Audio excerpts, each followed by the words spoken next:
Olá, no programa LESP em Pauta de hoje vamos falar sobre a conscientização do vitiligo. E para falar sobre esse assunto, eu converso em ambiente virtual com o Dr. Celso Lopes. Ele é dermatologista e membro da Sociedade Brasileira de Dermatologia e também da Academia Americana de Dermatologia. Ele tem mais de 30 anos de experiência no tratamento de vitiligo. Doutor, seja bem-vindo. Um prazer poder conversar com você sobre um tema tão interessante a toda a população, por sinal. Verdade. Doutor, para começar, explica um pouco para a gente o que é o vitiligo. Às vezes a gente encontra, né, algumas pessoas na rua e consegue fazer até uma identificação, mas o que é isso? O vitiligo é uma condição autoimune, é uma doença onde ocorre uma despigmentação da pele, que tem como base a autoimunidade.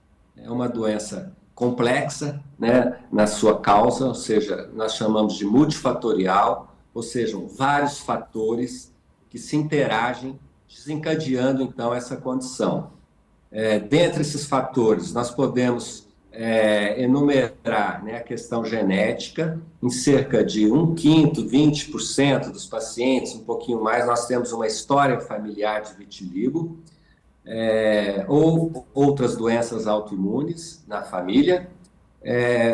Temos também uma condição de estresse oxidativo da pele, ou seja, geralmente são indivíduos que têm uma liberação maior de radicais livres na pele e uma dificuldade de liberação, de erradicação desses radicais livres. E a questão da autoimunidade, ou seja, o que seria então uma doença autoimune? É quando você tem o teu sistema imune atacando uma própria célula que é sua, não deveria atacar. No caso do vitiligo, esse ataque ele é direcionado aos melanócitos, são as células responsáveis pela síntese da melanina. Daí então, ao serem destruídos, eles deixam de sintetizar a melanina e aí aparecem então as manchas na pele. Geralmente são manchas brancas, né, sem pigmento. No início elas podem começar um pouco que nós chamamos hipocrômicas, ou seja, começa a diminuir o pigmento até perda total desse pigmento. Isso pode ocorrer em qualquer região da superfície cutânea. Uhum. Nós vemos até, parece que é mais comum, assim, como se fosse na região ali dos olhos, nas mãos, ou não, isso pode acontecer no corpo todo? Pode acometer qualquer região. É muito comum na face. É que nós temos formas clínicas diferentes, né? Assim, nós temos basicamente, nós classificamos o vitiligo entre segmentar e não segmentar. O que seria um vitiligo segmentar? É aquela forma em que ela pega apenas um segmento da pele, geralmente não ultrapassando a linha média daquela região. Vou te dar um exemplo. É muito comum eu atender pacientes que têm uma mancha na testa, na região frontal, apenas nessa região, que não ultrapassa para o outro lado, né? Ela fica ou só do lado direito ou do lado esquerdo. Como também no tronco, às vezes acometendo só um lado, né, do tronco. Então, isso é o que chamamos de vitiligo segmentar, acomete apenas um segmento. E temos o vitiligo não segmentar, quando ele não respeita apenas um segmento da pele, atingindo, então, qualquer região, geralmente pode ser simétrico ou não. Dentre o vitiligo não segmentar, nós temos, então, vários tipos de apresentações. Nós podemos ter pacientes que temos, então, apenas uma pequena mancha, às vezes em volta dos olhos, ao redor da boca, ou numa mão, numa área do tronco, pode aparecer em qualquer lugar, mas localizada, são as formas mais localizadas. E temos o vitiligo, que ele é mais extenso, ele é mais generalizado, ou seja, a despigmentação ocorre em uma área mais extensa. É o que chama-se de vitiligo generalizado, né? Então, nós temos essas formas mais focais e temos essas formas, então, que são mais extensas. A face é muito comum, né? Assim, a maioria dos meus pacientes apresenta vitiligo na face. Mas ele pode cometer em qualquer região. Não tem região que possa ser poupada. Inclusive, a semimucosa, pegando lábios, pode pegar também a região genital. Uhum. Daí, doutor, o senhor comentou que é mais comum, então, na região ali do rosto. Tem alguma relação com o sol, com a exposição do sol ou não? Não, não tem. Não tem nenhuma relação com a exposição solar. Ele pode aparecer nas áreas mais expostas ao sol ou não, nas áreas encobertas. A questão do sol em relação ao vitiligo, e que a gente sempre fala, né, evite o sol, uso de protetor solar quando for se expor ao sol, é porque você não tem melanina na região dessas manchas. E o que a melanina nos oferece? Proteção aos raios ultravioletas. Então, se você não tem melanina, esses raios vão ultrapassar muito mais facilmente, vão levar a queimaduras da pele. Tá? Então, isso ocorre muito frequentemente no vitiligo.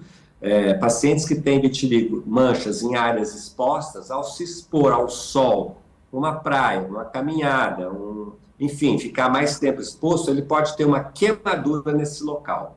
E aí sim, essa queimadura pode até piorar o vitiligo, mas não que o sol cause vitiligo. Uhum. E no caso do protetor solar, as pessoas que têm vitiligo usam o protetor comum ou precisam ter algum outro tipo, por exemplo, aquele que tem cor? Não, ela pode usar um protetor comum. A questão da cor, embora o pigmento às vezes dá um pouco mais de proteção, mas a questão da cor, muitas vezes eles gostam porque acaba escondendo um pouquinho a mancha. Mas isso não é necessário.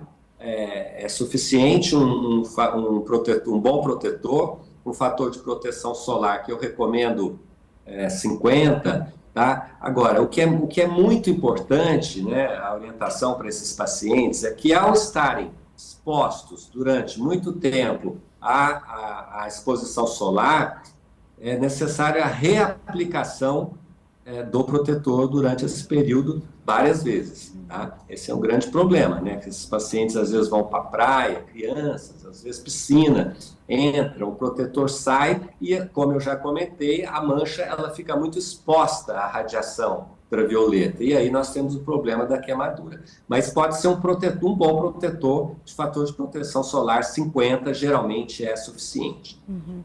Doutor, o vitiligo ele aparece, assim, a pessoa já nasce com ele aparente ou com o passar dos anos é que realmente ele fica mais exposto? Não, é uma doença adquirida, ela não é congênita, né? O que você tem é a predisposição genética, certo? Então, se você tem essa predisposição genética, você pode ter, então, no decorrer da sua vida, que nós chamamos de gatilhos. São fatores desencadeantes para você, então, começar a desenvolver as manchas, né? Em geral, é uma condição que a gente vê mais em jovens. Isso é uma característica do vitiligo. Vou te dar um dado epidemiológico que é interessante. 75% dos casos de vitiligo são em pessoas abaixo de 35 anos de idade, 30 anos de idade. Tá? Então, você vê, é uma doença de jovem. Eu começo na minha prática de consultório, onde eu começo a ver mais acima de 2, 3 anos de idade, né? Essas crianças já podem começar a ter vitiligo, embora você possa ter já com meses, tá? E há caso até descrito de crianças que ao nascerem já apresentam vitiligo, mas isso é muito raro, é muito raro. Geralmente a gente começa a ter a incidência maior acima dos 3 anos de idade, muito comum em criança, muito comum em adolescente, muito comum no adulto jovem. Tá? À medida que vai, então, ultrapassando ali a década de 50 anos, ela se torna uma doença mais rara, bem mais rara. Mas pode ocorrer em qualquer idade. Eu tenho pacientes de 1 ano a 80 anos que iniciaram o vitiligo nessa idade. Uhum. O senhor falou sobre os gatilhos. Quais gatilhos são esses? Tem as questões emocionais. O senhor falou também que pode ser essa questão, como é uma doença autoimune, pode ter sido até uma doença que a pessoa teve e foi o gatilho? Esses gatilhos, eles variam de paciente para paciente. Eu acho que isso é sempre uma preocupação nossa, do médico, do dermatologista, tentar descobrir se naquele paciente teve um determinado gatilho que deu o início ao quadro. Eu vou te falar dos gatilhos mais habituais que eu vejo na minha prática, né? Trauma local, né? Por exemplo, a gente vê muito em criança, a criança sempre está brincando, caindo, machucando. Então, essas crianças que têm uma predisposição ao vitiligo, isso pode ser um gatilho, ou seja, no local onde ela machucou, como um joelho, no cotovelo, no local que ela bateu, ali pode então dar início ao surgimento das manchas, que podem ficar restritas a apenas aquele local do trauma, ou podem também ultrapassar essas regiões a partir do momento em que foi dado o gatilho. Então, esse é um gatilho comum, né? O trauma local. Uma outra questão, aí a gente vai entrar nessa questão mais comportamental, emocional, né? Assim, seria um trauma emocional, um estresse como gatilho. Isso é possível, sim, né? Isso a gente vê com frequência e a gente tem que, então, dentro de cada paciente, entender o contexto, né, que essa condição começou. Como é que estava a vida, né, desse paciente quando começou a doença, o que estava ocorrendo, qual o ambiente ao redor, né, como está essa família, como está... Enfim, isso é muito importante a gente estabelecer para ver se a gente consegue, então, estabelecer alguma correlação entre questão emocional, fator emocional, estresse e o início do processo. Agora, deixa eu deixar assim claro que isso não é necessário que ocorra. É uma função nossa, nós precisamos descartar que isso esteja ocorrendo. Mas eu tenho pacientes que na melhor fase da vida deles, onde não tinham nenhum problema, não estavam convivendo com nenhum estresse, com nenhum trauma psíquico, começaram a ter o vitiligo. Ou seja, isso não é uma condição que seja extremamente necessária para que o vitiligo ocorra. Eu acho que, às vezes, a internet ela coloca isso de uma forma um pouco... aumenta-se um pouco isso, né? Como se isso fosse uma condição necessária. Muitas vezes, esses pacientes, assim, atrás de terapias e está tudo bem na vida deles, não tem nada errado, né, em questões emocionais, em questões comportamentais. Então, é necessário que a gente avalie isso dentro do contexto de cada paciente. Doutor, e essas manchas, elas aparecem e elas têm sintomas, por exemplo, ou coceira, ou dor, ou é realmente só o aspecto físico? Não, elas são assintomáticas, tá? Às vezes o paciente ele reclama um pouco de coceira, mas em geral é porque é alguma área exposta que, ao se expor ao sol, deu ali um pouquinho de vermelhidão, e esse vermelhidão é como se quando a gente vai para a praia, né? E toma um pouquinho mais de sol e você fica um pouquinho vermelhinho, né? O que não deveria, mas às vezes ocorre. Então, às vezes, depois você sente um prurido local, às vezes até por um ressecamento da pele, mas é por isso, é pelo sol. A mancha em si, não, né? Por quê? Porque é apenas um distúrbio pigmentar, apenas está alterada a pigmentação da pele, e não a estrutura em geral da pele, não tem nenhum outro processo que justifique dor ou coceira. O senhor comentou sobre a questão do uso ali de maquiagem, por exemplo, né? Até para esconder essa mancha. Tem alguma restrição Tem alguma maquiagem, algum cosmético que não pode ser usado?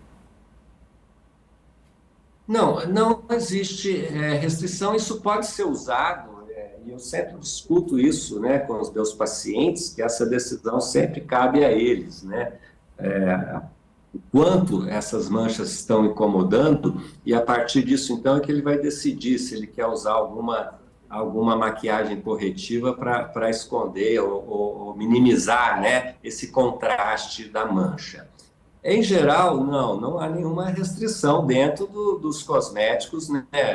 Assim que os bons cosméticos nós podemos usar. O que às vezes eu peço ao paciente o cuidado ao remover essa maquiagem. Às vezes eles usam maquiagem corretiva, né? Uma base muito pesada, muito aderente, e ao remover essa maquiagem, muitas vezes com toalha de papel, muitas vezes com lenço umedecidos, e só o atrito nessa pele pode piorar o vitiligo. É como se fosse um trauma também para a pele.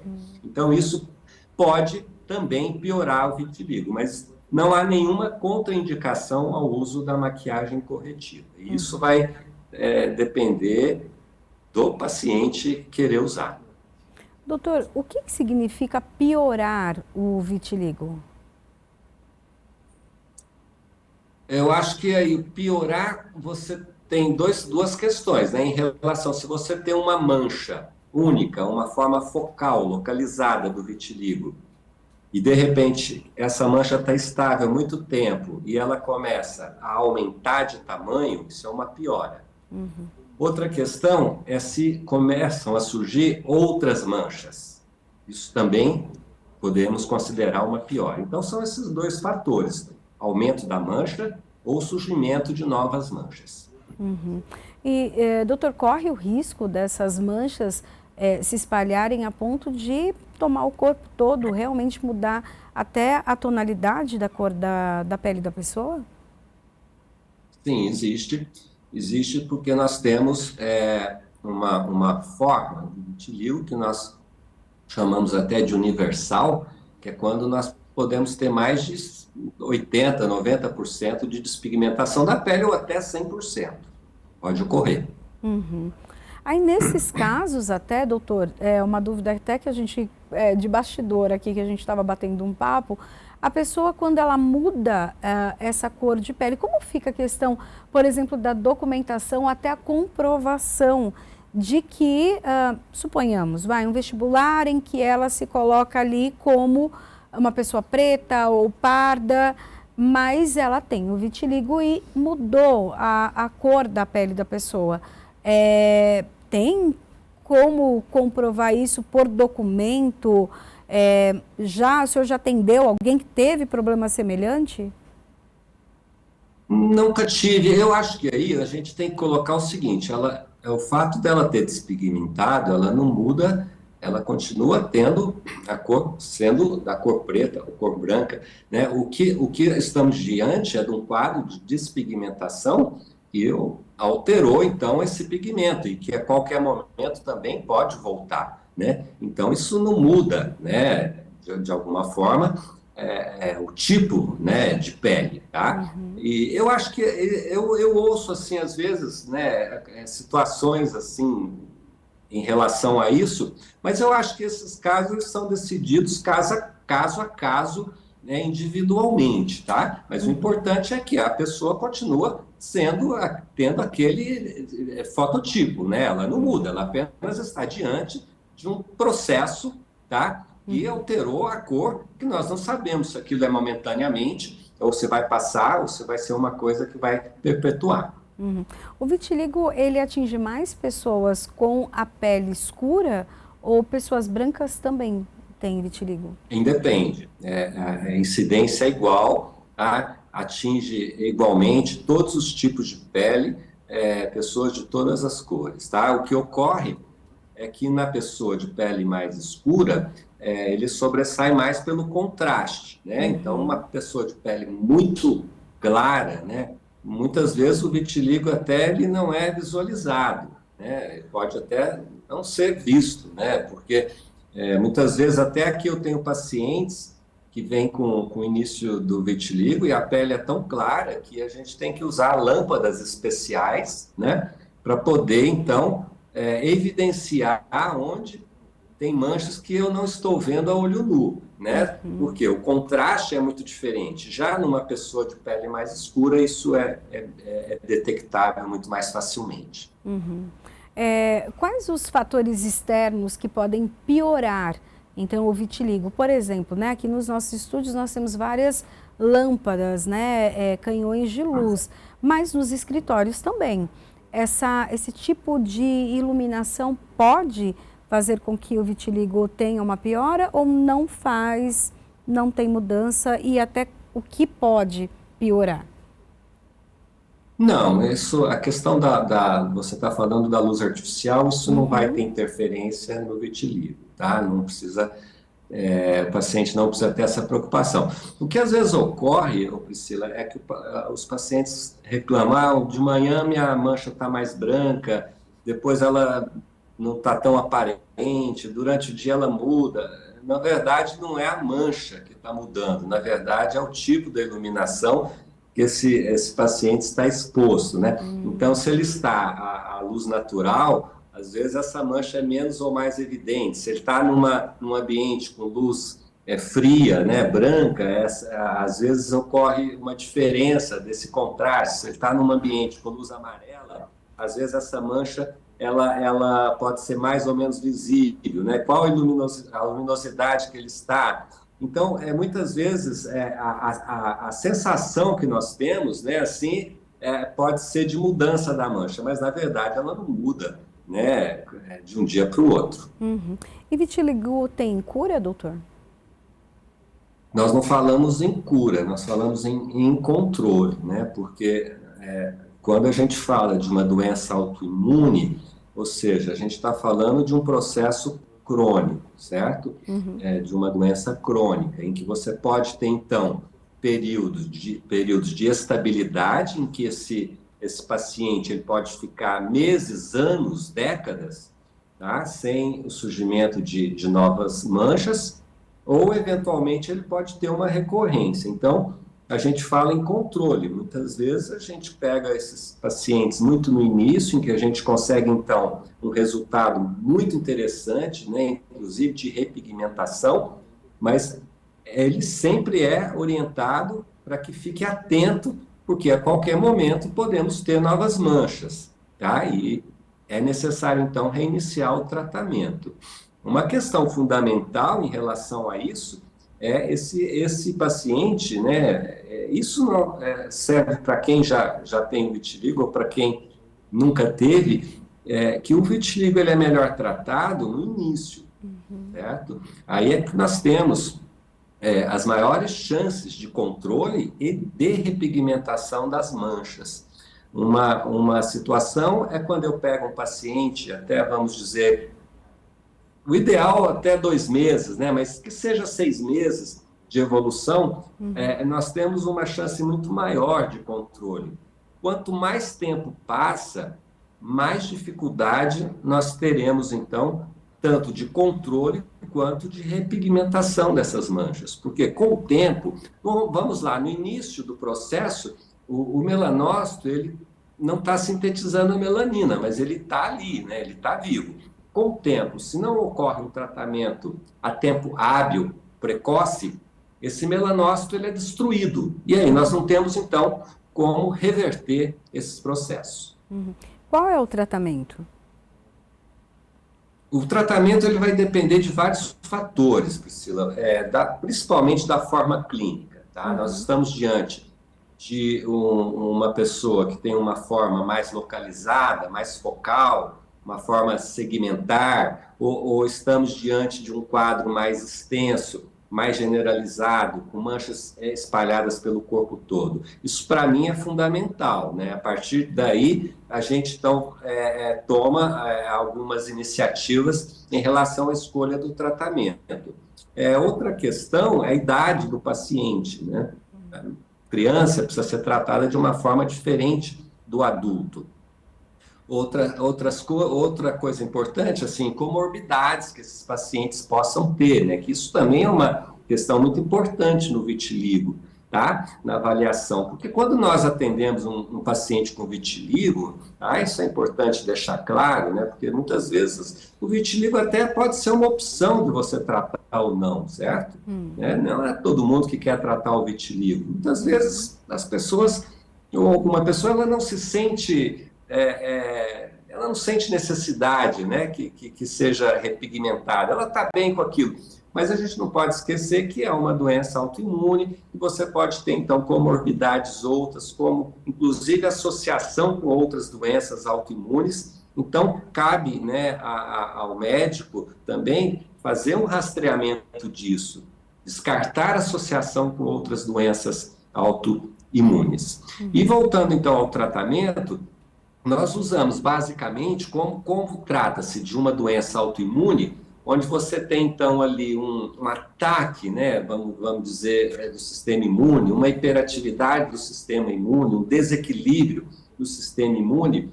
Nós precisamos equilibrar esse sistema para que ele deixe de atacar o melanócito. Então, nós usamos os imunossupressores, que são os corticosteroides, aí podemos usar em formas de creme, podemos usar em formas oral, comprimidos, podemos usar injetável, enfim, depende de cada caso. Usamos os imunomoduladores, que já são um grupo mais novo de novas drogas, né, que tem a função também de modular esse sistema imune. Usamos também muito a fototerapia, né, que são luzes de ultravioleta B. Aí nós temos que adaptar, se é um caso muito extenso, nós temos que usar as cabines de ultravioleta B, se são casos mais localizados, formas mais localizadas, focais, nós temos hoje já esses equipamentos onde nós pegamos apenas a mancha, né, o que nós chamamos de fototerapia direcionada, onde atingimos apenas a área onde surgiu a mancha. E temos, esse vamos dizer que seria o básico do tratamento, mas temos vários outros fatores que precisam ser analisados. Vou te dar um exemplo importante, que eu considero hoje de extrema importância na clínica, o nível de vitamina D desses pacientes, avaliar se eles não têm deficiência de vitamina D. Nós temos estudos hoje comprovando e mostrando isso, né, que esses pacientes têm, em geral, comparando com quem não tem o vitiligo, níveis menores de vitamina D. E temos também estudos que comprovam que, se você corrige essa vitamina D para um nível suficiente, esses tratamentos têm um resultado melhor. E temos outras formas também de tratamentos, os antioxidantes.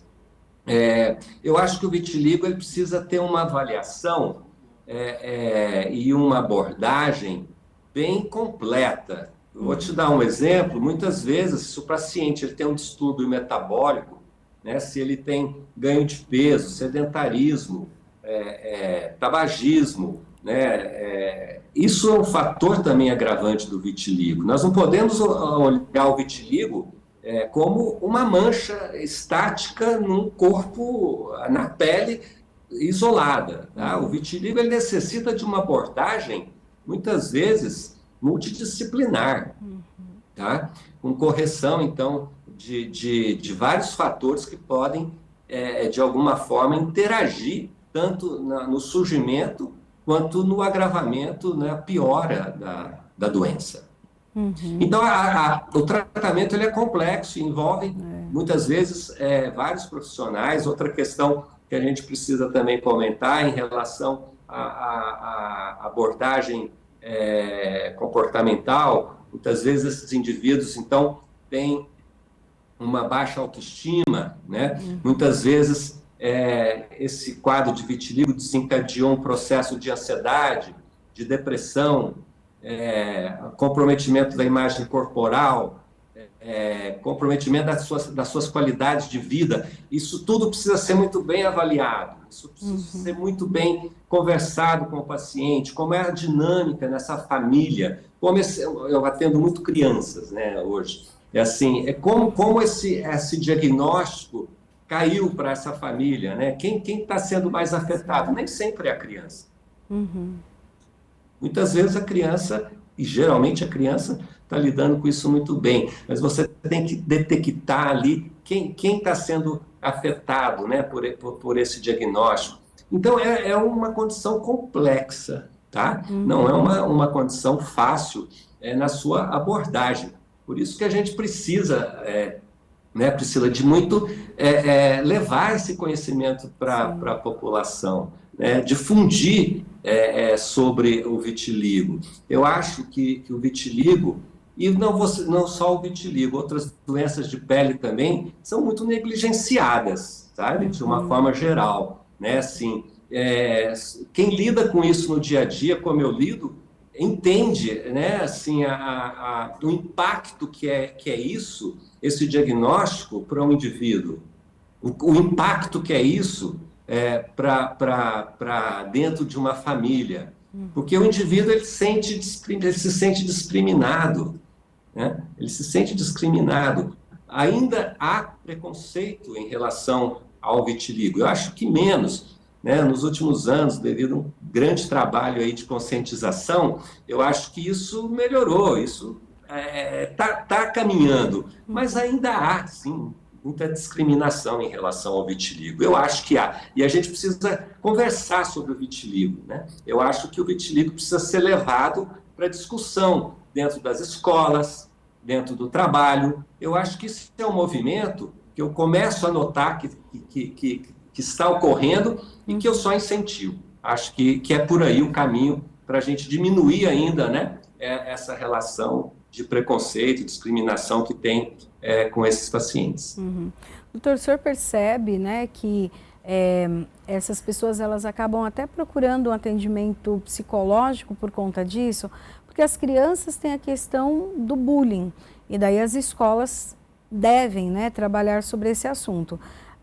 Mas na fase adulta, às vezes num ambiente de trabalho ou aquelas brincadeiras sem graça, ou até o preconceito, achando que o vitiligo pode ser contagioso. Sim, olha, há mais de 30 anos eu trabalho com vitiligo e eu vou te dizer que, assim, quando eu comecei a trabalhar com vitiligo, assim que eu me formei, isso me espantou muito, né? O quanto existia esse preconceito, essa discriminação, essa ideia de que o vitiligo seria uma doença contagiosa. Eu acho que isso foi diminuindo, né, de tanta propagação que começou a ter sobre o vitiligo. Nos últimos anos, nós tivemos, né, um avanço em relação a isso, então isso melhorou muito, mas ainda há, não vou te dizer que não há, ainda pode ter algum local em que vai ter essa dúvida, né? O vitiligo é contagioso. E eu acho bom até a gente deixar isso claro aqui, né, Priscila? De vez, o vitiligo não é contagioso, certo? Nós não sabemos ainda muita coisa sobre o vitiligo, como se dá esse processo autoimune, como se dá isso a nível de biologia molecular. Ainda falta muita coisa para a gente entender nesse quebra-cabeça, mas isso não tem dúvida. Eu acho que isso é preciso ficar de vez estabelecido e que a gente até uma hora possa nem precisar estar falando mais nisso, né? Que o vitiligo não é uma doença contagiosa. A questão psicológica, muita gente acaba optando, né, por um tratamento até para ajudar nessa questão, ajudar até quando de repente o vitiligo começa a piorar, né? Sim, é porque quando nós falamos em tratamento, como eu já comentei anteriormente aqui, é fundamental essa abordagem, né, mais completa, né, do paciente, e também que possa um tratamento que possa impedir, né, que as manchas aumentem, que essa doença tome uma proporção maior. aí a importância, então, do tratamento precoce. Isso nos dá uma chance muito grande, né, de controle dessa doença para que ela não evolua, então, para áreas maiores. Uhum. E, doutor, o senhor disse que é possível, então, reverter esse quadro. Essas manchas, elas podem, se não desaparecer, o que acontece? Ela diminui ou ela acaba tendo ali cor, recebe cor? O que acontece? Você pode, dependendo de cada paciente, você pode ter uma resposta diferente, né? Até não ter nenhuma resposta de repigmentação, né? Isso pode ocorrer, né? Um tratamento que pode não ter sucesso, e você pode ter uma repigmentação até total das manchas, tá? Essa repigmentação, ela vem com esse tratamento que eu comentei, né? E ela pode vir no meio da mancha, né? Muitas vezes é o que nós chamamos de repigmentação folicular, né? Ou em ilhotas, ou seja, começa a aparecer pontinhos dentro das manchas, que vão repigmentando, como também a borda da mancha, onde você tem então ali os melanócitos ainda ativos, esses melanócitos podem migrar para dentro da mancha, e aí então repigmentando essas manchas. Isso tudo então em cima desses tratamentos que nós fazemos, esse é o objetivo. O primeiro é o controle, não deixar que aumente a mancha, que não deixar que apareçam novas manchas.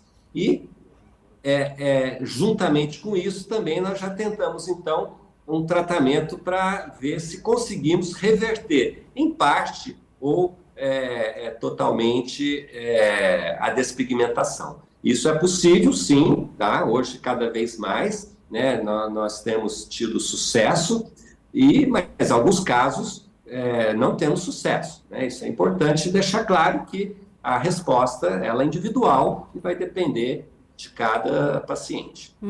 Tratamentos estéticos podem ajudar ou estabilizar ali o vitiligo ou até voltar à cor natural? Eu não sei assim, bem o que você está se referindo a tratamento estético, mas de uma forma geral, não. Eu acho que assim, se a gente for pensar tratamento estético, você, por exemplo, promover uma hidratação boa dessa pele, né? Se é uma pele seca, muitas vezes até são crianças que têm dermatite atópica associadas. Então, se você restabelece essa barreira cutânea, hidrata essa pele, isso pode ajudar sim. Isso é uma coisa que eu sempre estou muito atento nos meus pacientes. Agora, os tratamentos estéticos, assim, vamos pensar em tratamento de rejuvenescimento, né, os preenchimentos, os peelings, esses lasers, a gente tem até que ter muito cuidado, né, Priscila, com isso. Por quê? Eu tenho muitas pacientes, às vezes, que têm uma piora do vitiligo ao se submeterem a um peeling químico. O que é isso? O que levou isso? A um trauma na pele. Então, é muito importante que a paciente que queira ser submetida a um tratamento estético, tá? Principalmente aos tratamentos em que agridem mais a pele, como o peeling, né? Como esses lasers ablativos para rejuvenescimento, enfim, todo tratamento estético que agride muito a pele, esses pacientes precisam sempre comentar, né? Com o profissional que vai tratar, que tem vitiligo, tá? Porque alguns tratamentos estéticos são contraindicados para quem tem vitiligo, porque podem desencadear o processo, podem ser um gatilho para o processo, para que o processo desenvolva. Doutor, por ser uma doença autoimune, até fazendo de repente um comparativo aqui com lúpus. Lúpus, a pessoa acaba tendo muitas dores no corpo, dores nas articulações, enfim, tem desencadeia outras doenças por conta ali daquela baixa imunidade. O senhor comentou que a pessoa precisa fazer esse tratamento sim, até porque pode também ter outros problemas por conta dessa baixa imunidade. Quais seriam essas outras doenças ou outros problemas? Na verdade, não seria baixa imunidade, né? Uhum. Não está relacionada à baixa imunidade, sim à autoimunidade, Isso, né? desculpe. Uhum. E mesmo quando nós falamos que, como eu comentei, quer dizer, a opção Ah, de tratar de repigmentar as manchas é muito individual. uhum. Agora, é importante que esses pacientes nós possamos avaliar se eles têm outras comorbidades, como outras doenças autoimunes. Um Uhum. exemplo que eu vou te dar é muito comum as pessoas que têm vitiligo terem algum problema também de tireoide, cerca de Uhum. 30%. Então, muitas vezes, nós descobrimos isso numa primeira avaliação, certo? Uhum. Esse paciente ele tem algum outro problema também, outra doença autoimune. Agora, o vitiligo em si, ele não vai levar a nenhum outro problema a não ser a despigmentação, tá bem? Isso é uma boa notícia, até que, né? Porque não vai ter nenhum problema sério de saúde. Hoje a gente tem isso até mais recente, né? Novos estudos mostrando alguns cuidados que a gente tem tá, com o vitiligo, que sobre a acuidade auditiva, que nós temos melanócitos também no ouvido, né? E eles têm ali uma função. Então, dependendo da forma clínica do vitiligo, de alguma forma esses melanócitos também podem estar comprometidos. E você Uhum. pode ter, então, algum comprometimento ali auditivo. Então, isso nós fazemos um rastreamento em alguns pacientes. Então, nós pedimos hoje a audiometria. Tá? É muito importante também quando o paciente for ao oftalmologista, também comentado o vitiligo, geralmente até nós fazemos também uma avaliação em relação a isso, porque também tem melanócitos, né, numa área ali da retina, e que também pode ter algum problema, e não problema sério, geralmente é algum processo inflamatório que pode ocorrer, como uma uveíte, alguma coisa que possa, então, levar um pequeno processo inflamatório, nada grave, tá? Mas que Uhum. isso é interessante que a gente esteja atento, né? Então, você vê, não é uma doença que vai ter um comprometimento mais sério de saúde, mas tem questões ali que a gente precisa estar sempre atento nesses indivíduos. Uhum. Doutor, tem algumas pessoas que têm uma manchinha no cabelo, né? Uma despigmentação, então assim, aquela manchinha branca no cabelo. Tem alguma ligação com o vitiligo ou não? Pode ter ou não, Priscila, porque o vitiligo ele pode também despigmentar o pelo, né? Ele despigmenta a pele e o pelo, Uhum. tá? Tem pacientes que não despigmentam o pelo, só a pele. E tem pacientes até que só despigmentam o pelo. Então pode ter sim. Agora nós temos outras doenças, né? Inclusive algumas doenças congênitas, tá? Uhum. Em que tem essa mecha branca, né? E que isso não tem nenhuma relação com o vitiligo, são outras condições. Isso é importante. Sempre a gente, às vezes, muitos pacientes chegam para a gente com diagnóstico de vitiligo e a gente vai examinar e não é vitiligo, e sim uma outra condição, muitas vezes congênita. É, Nós temos, às vezes, crianças que nascem, né, com manchas brancas congênitas, e isso, às vezes, não é notado logo no início, logo após o nascimento, vai ser notado mais tardiamente, muitas vezes tem essa confusão com o vitiligo. Mas aí cabe, então, né, ao dermatologista fazer esse diagnóstico diferencial, né, comprovando ou afastando que aquilo seja um vitiligo. Então é importante, né, deixar claro isso, né? Nem toda mancha branca é vitiligo, né? Mas todo surgimento de mancha branca nos faz pensar que estamos diante de um quadro de vitiligo. Uhum.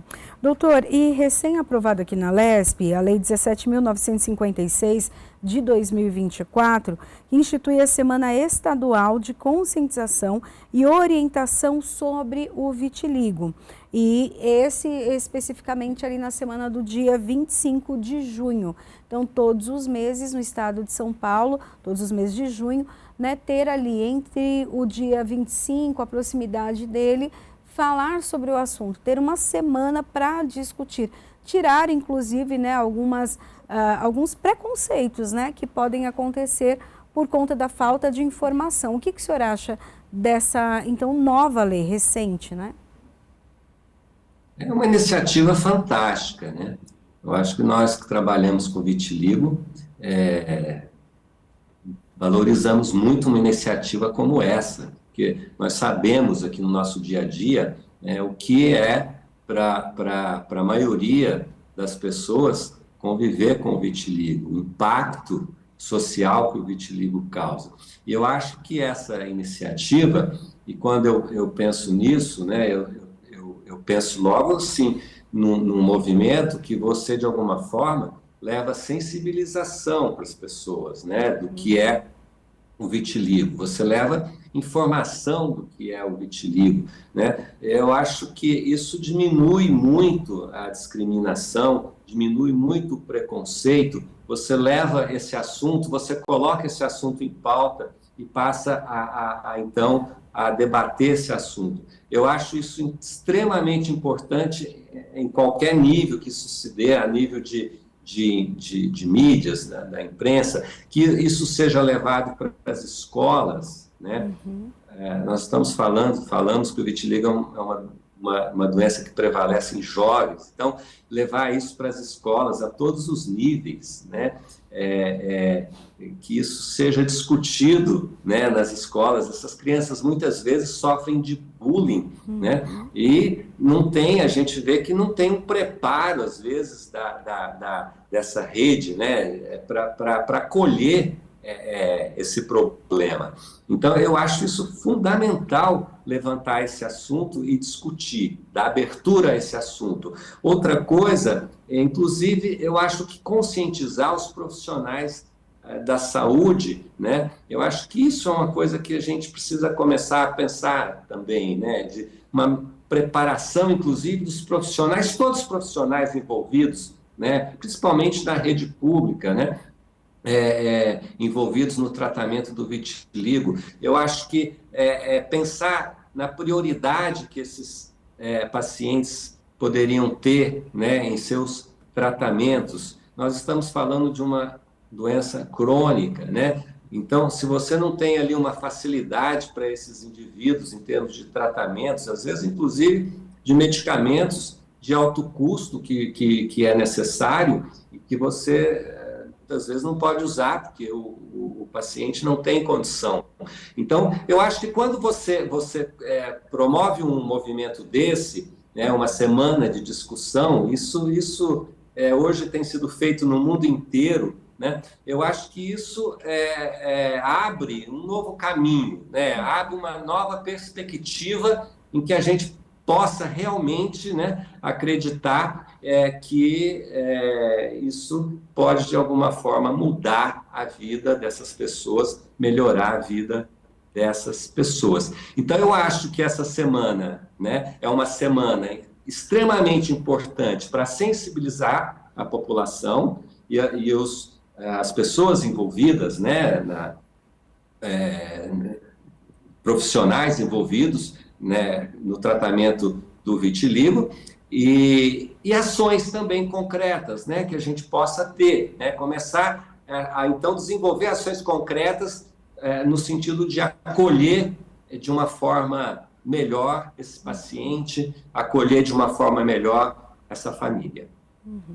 Bom, quero agradecer a participação hoje aqui comigo de Celso Lopes, dermatologista, é membro da Sociedade Brasileira de Dermatologia e da Academia Americana de Dermatologia. Uma experiência vasta e mais de 30 anos trabalhando com vitiligo. Doutor, muito obrigada por tirar todas as nossas dúvidas, né, e realmente falar para a população, né, aquilo que é possível fazer, como fazer. Obrigada.